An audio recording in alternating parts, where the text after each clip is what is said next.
आज हम लोग सुनेंगे कार्बेट राष्ट्रीय उद्यान की कहानी। गर्मी की छुट्टियां शुरू हो चुकी थी। हम सब कुछ दिनों के लिए दिल्ली से बाहर घूमने जाना चाहते थे। पापा ने प्रस्ताव रखा, क्यों ना हम जिम कार्बेट राष्ट्रीय उद्यान घूमने चले। वहाँ का नाम सुनते ही हम सबके चेहरे खिल उठे। हमारी अध्यापिका ने बताया था कि यह राष्ट्रीय उद्यान वर्ष 1945 में पशु पक्षियों के लिए संरक्षण के लिए उत्तर प्रदेश राज्य में बनाया गया था, जो अब उत्तराखंड राज्य में है। पापा ने वहाँ के होटल की बुकिंग करा ली। हम सामान बांधने की तैयारी में जुट गए। पिछली यात्राओं के अनुभव से हम सीख चुके थे कि सफर में कम से कम सामान ले जाना ही ठीक होता है। कार्बेट राष्ट्रीय उद्यान दिल्ली से 270 किलोमीटर की दूरी पर है। हमने सामान गाड़ी में रख और निकल पड़े।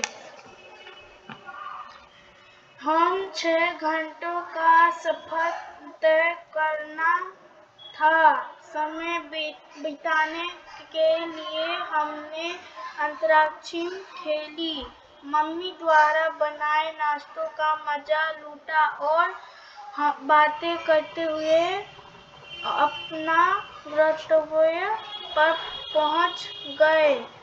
प्रकृति के खूबसूरत नजारों को देखते ही रास्ते की थकान काबू हो गई और मन में एक नया जोश भर गया। कुछ देर आराम एवं भोजन के बाद हम सब सफारी के लिए तैयार हो गए। चारों ओर हरियाली ही हरियाली थी। खुली जीप में हम घूमने जंगल की ओर बढ़े। हमने देखते ही नन्हे नन्हे खरगोश तेजी से झाड़ियों के ओट में छिप गए। नीतू को खुशी के मारे उछल पड़ी। आगे बढ़ते तो रास्ते में बारहसिंगा का झुंड नजर आया। वे रास्ता पार कर रहे थे। हम सब शांति बनाए हुए थे। जंगल के कानून का पालन करते हुए हमने पहले उन्हें गुजरने दिया। यह उद्यान वन्य जीव जंतुओं के मामले में काफी समृद्ध माना जाता है। पापा ने बताया यह लगभग 580 किस्म के पक्षियां पाए जाते हैं। साथ ही जंगली सुअर, हाथी, हिरण, लोमड़ी, मगरमच्छ आदि भी देखने को मिल जाते हैं। बाघ और तेंदुए तो यहाँ की शान हैं। इतने पास के पशु पक्षियों को देखना अपने आप में एक रोमांचक अनुभव था। पेड़ों पर लटकते लंगूर अनायास ही हमारा ध्यान खींच लेते थे। हमारी जीप थोड़ा आगे बढ़ी ही थी कि एक बाघ दिखाई दिया। वह मस्त चाल से चल रहा था। हमारी तो सांसें ही रुक गई। मम्मी ने दस बढ़ाया और कहा, डरने की कोई बात नहीं, ये बाघ किसी को नुकसान नहीं पहुंचाते। पापा ने बताया कि देश में बाघों की संख्या कम हो रही है, इसीलिए उन्हें संरक्षण हेतु राष्ट्रीय उद्यान बनाए गए हैं। कुछ देर बाद हम वापस होटल पहुंचे।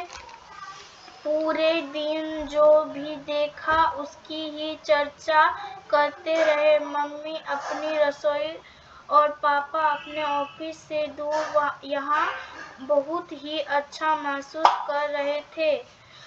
और अगले दिन सुबह ताजी हवा से झोंकों ने हमारा स्वागत किया। सभी बहुत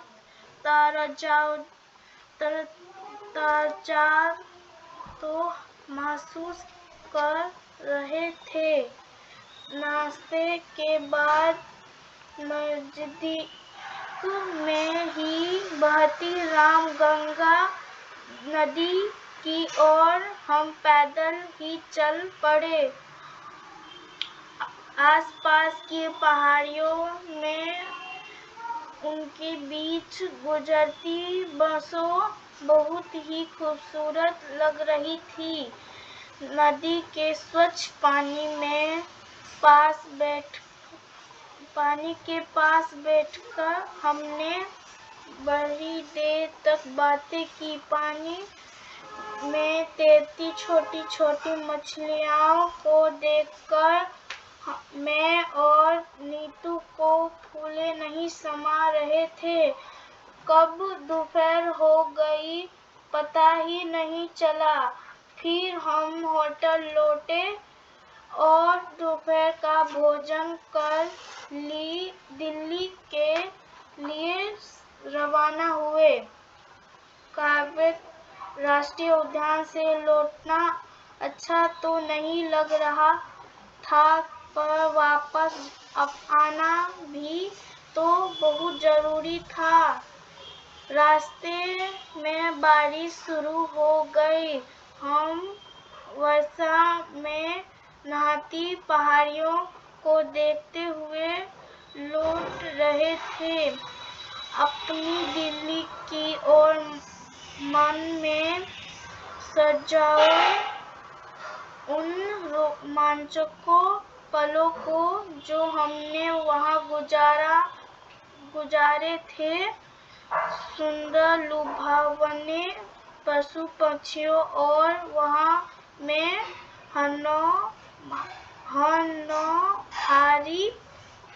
हनुमानी स्थलों को छोड़ने का दुख तो था, पर यह संतोष था कि कम से कम हमने उन्हें अपने कैमरे में तो कैद कर ही लिया है।